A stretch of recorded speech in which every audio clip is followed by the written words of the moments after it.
যে ওয়াদা করেছিলেন আমাকে সাহায্য করবেন, আল্লাহর ওয়াদা পূরণ করেছেন। আল্লাহ পাক আসমান থেকে ফেরেশতা পাঠিয়েছেন। হযরত জিবরিল আলাইহিস সালাম হাইজুম যে আওয়াজ দিচ্ছেন, হাইজুম হচ্ছে হযরত জিবরিল আলাইহিস সালামের ঘোড়া। হযরত জিবরিল আলাইহিস সালাম যে ঘোড়ার উপর আরোহণ করেছেন ওইটার নাম ছিল হাইজুম। হযরত জিবরিল আলাইহিস সালাম আপনি যাচাই করতেছেন, ইয়া রাসূলুল্লাহ আপনি যদি বলেন আমাদেরকে পানিতে ঝাঁপ দেওয়ার জন্য, সাগরে ঝাঁপ দেওয়ার জন্য, আমরা আপনার নির্দেশে সাগরে ঝাঁপ দিতে পর্যন্ত রাজি আছি। হযরতে সৈয়দনা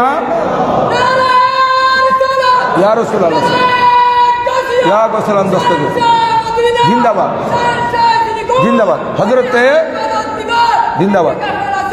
হযরতে মেকদাদ বিন আসওয়াদ আল আনসারী রাদিয়াল্লাহু তাআলা আনহু উনিও দাঁড়িয়ে গেলেন, ইয়া রাসূলুল্লাহ আমরা মূসা আলাইহিস সালামের সম্প্রদায় নয়, আমরা মূসা আলাইহিস সালামের উম্মত নয়, আমরা আপনি নবীর উম্মত। হযরতে মূসা আলাইহিস সালামের উম্মতরা বলেছিল ইযহাব আনতা ওয়া রাব্বুকা ফাকাতিলা ওয়া নাহনু হাহুনা কায়িদুন। এই মূসা আলাইহিস সালাম ওখানে যে দলবলের কথা বলা হচ্ছে, যে শক্তিশালী সৈন্যের কথা বলা হচ্ছে, তাদের বিরুদ্ধে আমরা মোকাবেলা করতে যেতে পারবো না, আপনি যান এবং আপনার প্রভু যান। এই তৃতীয় জুমায় তিনটে আয়াত তেলাওয়াত করেছি, দুটি পরিপূর্ণ আয়াত, একটি আয়াতের অংশ বিশেষ, তিন জায়গা থেকে। যেহেতু আজ আমাদের এই তৃতীয় জুমার মধ্যে সাবজেক্ট একাধিক রয়েছে, একদিকে ঐতিহাসিক বদর যুদ্ধ, দ্বিতীয়ত এতেকাফ, তৃতীয়ত লাইলাতুল কদর। এই তিনটি সাবজেক্টের উপর আলোচনা করার মানুষে আমি প্রথমে কোরআনুল করিম থেকে সূরা আলে ইমরান শরীফের 123 নম্বর আয়াত তেলাওয়াত করেছি। দ্বিতীয় নম্বরে এতেকাফের উপর আলোচনা করার জন্য পবিত্র কালামুল্লাহ শরীফের সূরা বাকারার 187 নম্বর আয়াতের অংশবিশেষ তেলাওয়াত করেছি। তৃতীয়ত লাইলাতুল কদরের উপর আলোচনা করার মানুষে 30তম পারা সূরাতুল কদরের 3 নম্বর আয়াত তেলাওয়াত করেছি। আল্লাহ পাক সুবহানাহু ওয়া তাআলা যদি দয়া করেন, মদিনাওয়ালা আকার যদি নজর করম হয়, আমার মুর্শিদে করিম এর দোয়া আমার প্রতি শামিল হাল থাকে, আপনাদেরও দোয়া আমার প্রতি শামিল হাল থাকে, তাহলে এই তিনটে আয়াত থেকে অতি সংক্ষেপে আমি আপনাদের খেদমতে কিছু আলোচনা করব। প্রথমে যদি আসি বদরের যুদ্ধের দিকে, আজ 16 রমজান, আজ থেকে প্রায় 1450 বছর আগে ঐতিহাসিক বদর দিবস, ঐতিহাসিক বদরের যুদ্ধ সংগঠিত হয়েছিল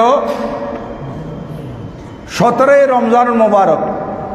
রমজান শরীফের 17 তারিখ ছিল, আজ 16 তারিখ। আজ দিবাগত রাত্রে 313 জন সাহাবা একরাম নিয়ে আমার নবীজি এই বদরের প্রান্তরে উপস্থিত হয়ে আল্লাহর দরবারে দোয়া করেছিলেন এবং আল্লাহ তাআলার পক্ষ থেকে প্রতিশ্রুতি এসেছিল, আই মাহবুব নবী এই বদরের যুদ্ধে আমার সাহায্য মুসলমানদের পক্ষে থাকবে। আল্লাহর প্রিয় মাহবুব সাল্লাল্লাহু আলাইহি ওয়াসাল্লামা এই যুদ্ধে উপনীত হয়েছিলেন। এটা ছিল ইসলামের প্রথম যুদ্ধ, যদিও বা এর আগে ছোটোখাটো আরও 2-3টি সরিয়া হয়েছিল, এগুলো উল্লেখযোগ্য নয়। মূল উল্লেখযোগ্য বদরের যুদ্ধ, এটা ইসলামের প্রথম যুদ্ধ হিসেবে পরিগণিত। যা দ্বিতীয় হিজরিতে হয়েছিল, কারণ আমার নবীজি এবং সাহাবায়ে কেরাম আল্লাহ তাআলার হুকুমে যখন মক্কা শরীফ ত্যাগ করে মদিনায় তৈবায় তশরিফ আনলেন, মক্কার কাফের মুশরিকদের গুম হারাম হয়ে গেছে। এরা মুসলমানদের উপর যত আক্রমণ করতে পারত, মুসলমানদের উপর যত নির্যাতন করতে পারত, মুসলমানদেরকে যত কষ্ট দিতে পারত, তারা খুশি হতো। এখন মুসলমানরা তো চলে আসছে মদিনা শরীফ, এখন তারা এখনও চিন্তা করতেছে যে আমরা অস্ত্রশস্ত্র জোগাড় করব, আমরা যে ব্যবসা করব, ব্যবসার লভ্যাংশের একটা অ্যামাউন্ট আমরা অস্ত্র কেনার জন্য আমরা রেখে দিব, যেমন আজ ইহুদি নাসারারা এগুলা করতেছে। বর্তমানে ইহুদি নাসারারা মুসলমানদের বিরুদ্ধে মুসলমান নিধন করার জন্য এরা অস্ত্র জোগাড় করে সব সময় এবং অস্ত্রের ব্যবসা করে। আজ সেই সময় কাফেরেরা মুশরিকেরা মুসলমানদের বিরুদ্ধে তারা যুদ্ধ করার জন্য মুসলমানদেরকে নিধন করার জন্য অস্ত্র কিন্তু এক পর্যায়ে হযরত আবু সুফিয়ান রাদিয়াল্লাহু তাআলা আনহু, এখন আমাকে সেইভাবে বলতে হবে যেহেতু পরবর্তীতে উনি আমার নবীজির প্রিয় সাহাবী হয়েছেন। হযরত আবু সুফিয়ান উনি তখন কলমা পড়েন নাই। ওনার নেতৃত্বে একদল বণিক, একদল ব্যবসায়ী কাফেলা সিরিয়ায় এসেছিল। এরা যাওয়ার পথে আসার পথে মদিনা শরীফ হয়ে আসবে। এখন তাদের পুরা খেয়াল ছিল এতদিন তো আমরা ব্যবসার একটা উল্লেখযোগ্য এমন আমরা অস্ত্র কেনার জন্য রাখতাম, কিন্তু এইবার ব্যবসায় যা লাভ হবে সম্পূর্ণ টাকা আমরা শুধু অস্ত্র কিনবো মুসলমানদের বিরুদ্ধে যুদ্ধ করার জন্য। দেখেন এখন সাহাবায়ে কেরাম যখন এটা জানতে পারলেন, ওনারা বলেন ইয়া রাসূলুল্লাহ সাল্লাল্লাহু আলাইহি সাল্লাম, আবু সুফিয়ান বণিক দল নিয়ে এসেছে সিরিয়ার মধ্যে, এরা ব্যবসার মধ্যে অনেক লাভ করেছে, এইবারের লাভের টাকা নাকি তারা মুসলমানদের বিরুদ্ধে যুদ্ধ করার জন্য অস্ত্র কিনায় খরচ করবে। এখন আমরা এগুলো এরা আমাদের মদিনা শরীফ দিয়ে যাবে, আমরা তাদের পথ আটকিয়ে দেব যাতে আমাদের বিরুদ্ধে যুদ্ধ করার জন্য তারা অস্ত্র কিনতে না পারে, আমরা এগুলো নিয়ে ফেলব। তখন এই খবর আবু সুফিয়ান যখন পেল, হযরত আবু সুফিয়ান রাদিয়াল্লাহু তাআলা আনহু, আমি আবু সুফিয়ান বলতেছি তখনকার ব্যাপারে, তারপরও আমার আসতেছে না যেহেতু উনি সাহাবী রাসূল। হযরত আবু সুফিয়ান রাদিয়াল্লাহু তাআলা আনহু উনি যখন জানতে পারলেন তখন উনি কি করলেন, উনি মদিনা শরীফের যে রাস্তা দিয়ে আসবেন সেই রাস্তা দিয়ে না এসে বিকল্প পথ সমুদ্রের তীরবর্তী পথ বেছে নিয়েছেন। শুধু তাই নয়, সেখানেও আশঙ্কা ছিল মুসলমান তাদেরকে ধরে ফেলবে, তাই জমজম বিন আমর গেফারি নামে একজন লোক তাকে এমার্জেন্সিভাবে খুব একটা দামি ঘোড়া দিয়ে পাঠিয়ে দিচ্ছে মক্কা শরীফে, যে জমজম বিন আমর গেফারি তুমি একটা কাজ করো, খুব দ্রুত গতিতে চলে যাও, তুমি মক্কা শরীফ গিয়ে মক্কা শরীফের আবু জেহেল, আবুল আহাব, ওতাইবা, সাইবা, আবুল বখতরি বড় বড় সর্দার যারা আছে তাদেরকে বলে দাও যে তোমাদের মাল মুসলমানরা মদিনা শরীফ আটকে দিচ্ছে, এগুলো উদ্ধার করতে চাইলে তোমরা মক্কা শরীফ থেকে বের হও।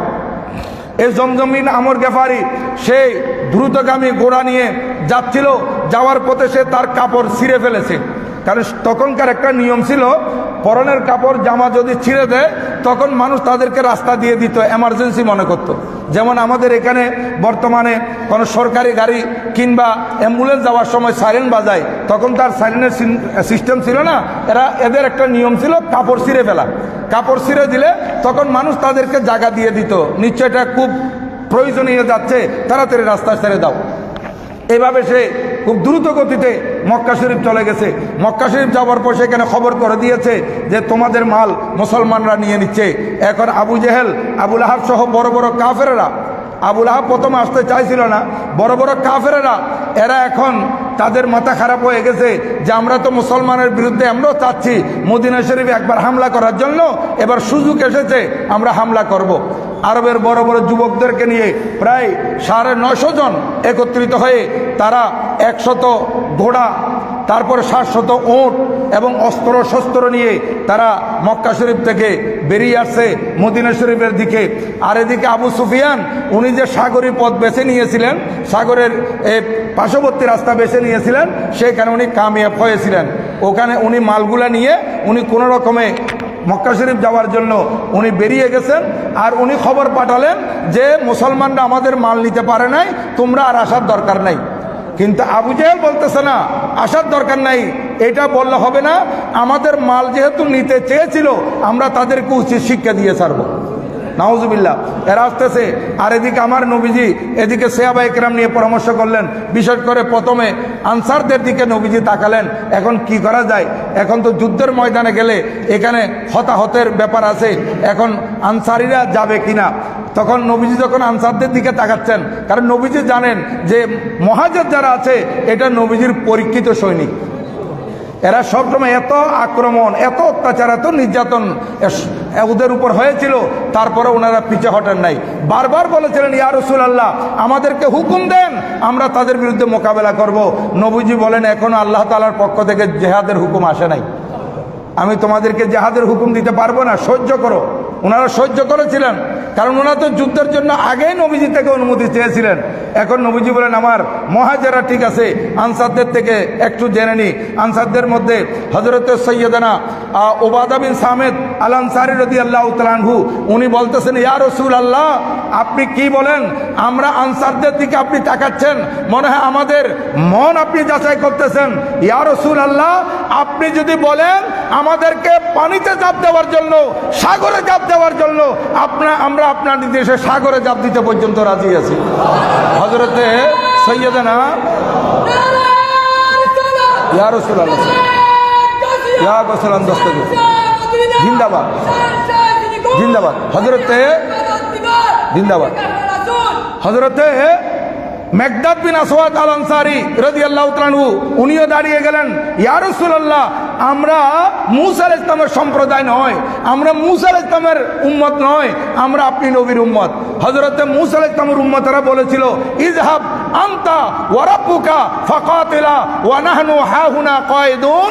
এই মূসা আলাইহিস সালাম, ওখানে যে দলবলের কথা বলা হচ্ছে, যে শক্তিশালী সৈন্যের কথা বলা হচ্ছে, তাদের বিরুদ্ধে আমরা মোকাবেলা করতে যেতে পারবো না, আপনি যান এবং আপনার প্রভু যান, আপনি এবং আপনার রবকে নিয়ে যান, আমরা এখানে বসা আছি। সে বসার মধ্যে আল্লাহ পাক তাদেরকে 40 বছর বসে রাখছিল।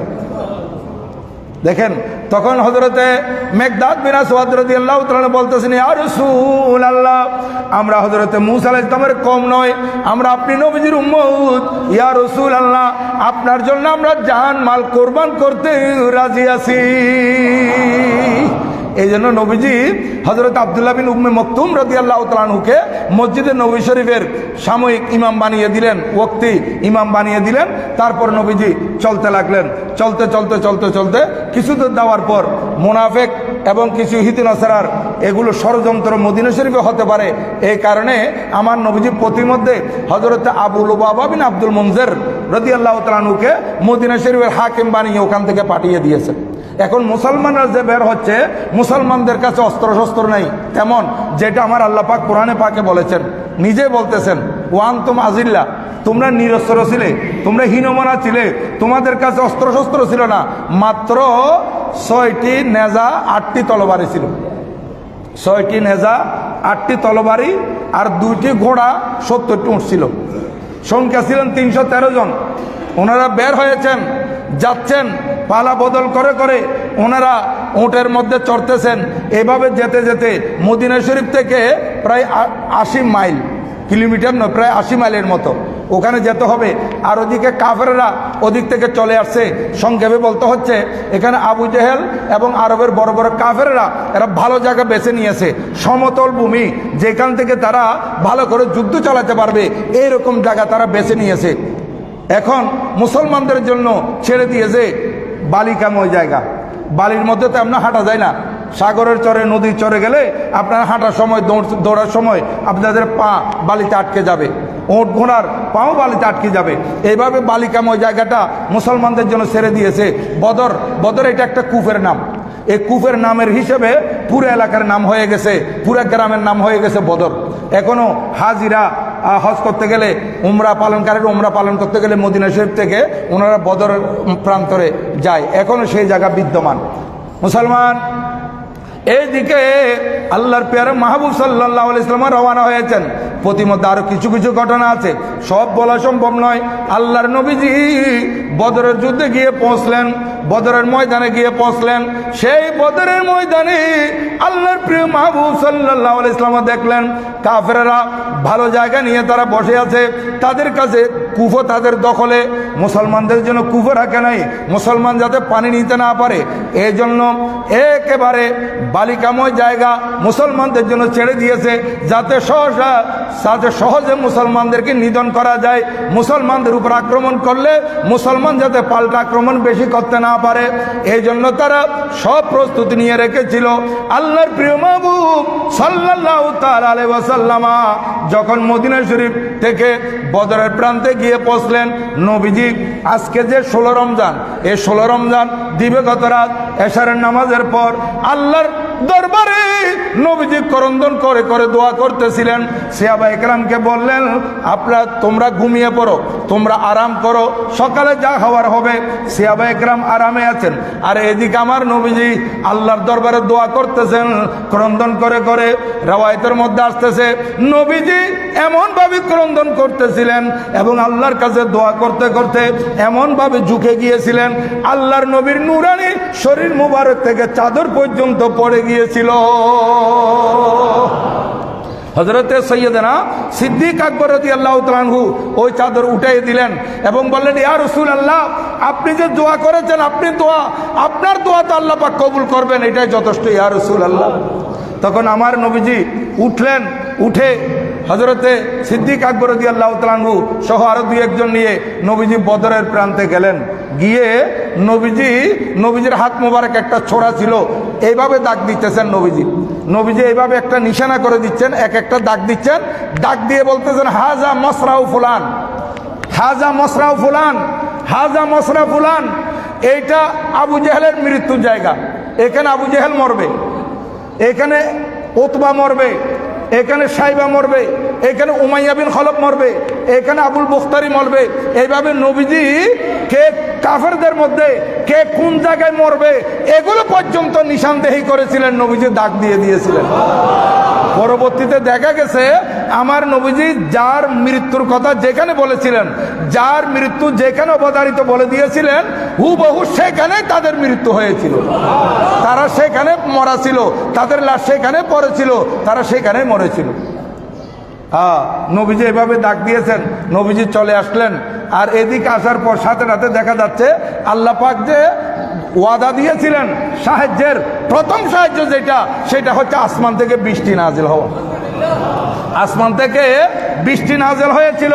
আল্লাহ পাক সুবহানাহু ওয়া তাআলা কোরআনুল কারীমের সূরা আনফাল 9 পারা 8 নম্বর সূরা নম্বর 8 পারা নম্বর 9 আয়াত নম্বর 11, সেইখানে আল্লাহ পাক সুবহানাহু ওয়া তাআলা ইরশাদ করেন, ওয়া ইউনাজ্জিলু আলাইকুম মিনাস সামায়ে মান। আল্লাহ পাক সুবহানাহু ওয়া তাআলা তোমাদের উপর আসমান থেকে পানি নাযিল করেছিলেন, বৃষ্টি নাযিল করেছিলেন। এমন ভারী বৃষ্টি উপর থেকে নাযিল হয়েছিল, সেই বৃষ্টির কারণে যে মুসলমানদের জন্য বালিকাময় জায়গা কাফেররা ছেড়ে দিয়েছিল, সে বালিকাময় জায়গা এগুলো বৃষ্টির কারণে শক্ত হয়ে গেছে। দেখেন, এই বালিকাময় জায়গা বৃষ্টির কারণে একদম টাইট হয়ে গেছে। এখন মুসলমানরা স্বাচ্ছন্দ্যে সেখানে চলাফেরা করতেছে। আর কাফেররা যেটা সমতল জায়গা বেছে নিয়েছিল, বৃষ্টির কারণে সেটা পিচ্ছিল হয়ে গেছে। তারা এখন চলাফেরা করতে সমস্যা হয়ে যাচ্ছে। আর মুসলমানরা এখানে যে বৃষ্টি হচ্ছিল, সেখানে যে বালিকাময় জায়গা ছিল, তারা সেখানে বালি সরিয়ে সুন্দর করে বাঁধ দিয়ে পানি জমা করেছিল। এখন মুসলমানদের পানির ব্যবস্থা হয়ে গেছে, মুসলমানরা চলাফেরার ব্যবস্থা হয়ে গেছে। এখন আল্লাহ পাক সুবহানাহু ওয়া তাআলা এই সাহায্য প্রথমে নাযিল করেছেন। আর 17 তারিখ যখন যুদ্ধ আরম্ভ হয়ে গেছে, আল্লাহ পাক সুবহানাহু ওয়া তাআলা কোরআনুল কারীমের সূরা আনফালের 9 নম্বর আয়াত, 8 নম্বর সূরা 9 পারা আয়াত নম্বর 9, সেখানে আল্লাহ পাক বলেছেন, আল্লাহ পাক সুবহানাহু ওয়া তাআলা তোমাদের সাহায্যের জন্য 1000 ফেরেশতা নাযিল করেছেন। 1000 ফেরেশতা। দেখেন আমার আল্লাহ বলেন, ইস্তাস্তাগীসুনা রাব্বাকুম ফাস্তাজাবা লাকুম আন্নী মুমিদ্দুকুম বিআলফিন মিনাল মালাইকাতি মুরদিফিন। আল্লাহ পাক সুবহানাহু ওয়া তাআলা 1000 ফেরেশতা নাযিল করেছেন। আবার সূরা আলে ইমরানের 124 এবং 125 নম্বর আয়াতে আমার আল্লাহ বলেন, আমি তোমাদের জন্য 3000 ফেরেশতা নাযিল করেছি। আবার বলতেছেন, আমি তোমাদের জন্য 5000 চিহ্নিত ফেরেশতা নাযিল করেছি। এইভাবে যুদ্ধের ময়দানে দেখা গিয়েছিল, মুসলমানরা কোন কাফেরকে টার্গেট করে তরবারি যখন আঘাত করতে চেয়েছিল, তরবারির আঘাত করার সময় দেখা যাচ্ছে মুসলমানের তরবারি কাফের পর্যন্ত পৌঁছে নাই, কিন্তু কাফের অটোমেটিক কতল হয়ে গেছে। আর একটা শব্দ শোনা যাচ্ছে আকদিমিয়া হাইজুম, আকদিমিয়া হাইজুম। পরবর্তীতে সাহাবায়ে কেরাম নবীজির কাছে জানতে চাইলেন, আমার নবীজি বললেন, ও সাহাবায়ে কেরাম শুনো, আমার আল্লাহ যে ওয়াদা করেছিলেন আমাকে সাহায্য করবেন, আল্লাহর ওয়াদা পূরণ করেছেন। আল্লাহ পাক আসমান থেকে ফেরেশতা পাঠিয়েছেন। হযরত জিবরিল আলাইহিস সালাম হাইজুম যে আওয়াজ দিচ্ছেন, হাইজুম হচ্ছে হযরত জিবরিল আলাইহিস সালামের ঘোড়া। হযরত জিবরিল আলাইহিস সালাম যে ঘোড়ার উপর আরোহণ করেছেন ওইটার নাম ছিল হাইজুম। হযরত জিবরিল আলাইহিস সালাম আপনি যাচাই করতেছেন, ইয়া রাসূলুল্লাহ আপনি যদি বলেন আমাদেরকে পানিতে ঝাঁপ দেওয়ার জন্য, সাগরে ঝাঁপ দেওয়ার জন্য, আমরা আপনার নির্দেশে সাগরে ঝাঁপ দিতে পর্যন্ত রাজি আছি। হযরতে সৈয়দনা ইয়া রাসূলুল্লাহ ইয়া গোসলাম দস্তগীর জিন্দাবাদ জিন্দাবাদ। হযরতে জিন্দাবাদ। হযরতে মেকদাদ বিন আসওয়াদ আল আনসারী রাদিয়াল্লাহু তাআলা আনহু উনিও দাঁড়িয়ে গেলেন, ইয়া রাসূলুল্লাহ আমরা মূসা আলাইহিস সালামের সম্প্রদায় নয়, আমরা মূসা আলাইহিস সালামের উম্মত নয়, আমরা আপনি নবীর উম্মত। হযরতে মূসা আলাইহিস সালামের উম্মতরা বলেছিল, ইযহাব আনতা ওয়া রাব্বুকা ফাকাতিলা ওয়া নাহনু হাহুনা কায়িদুন। এই মূসা আলাইহিস সালাম ওখানে যে দলবলের কথা বলা হচ্ছে, যে শক্তিশালী সৈন্যের কথা বলা হচ্ছে, তাদের বিরুদ্ধে আমরা মোকাবেলা করতে যেতে পারবো না, আপনি যান এবং আপনার প্রভু যান।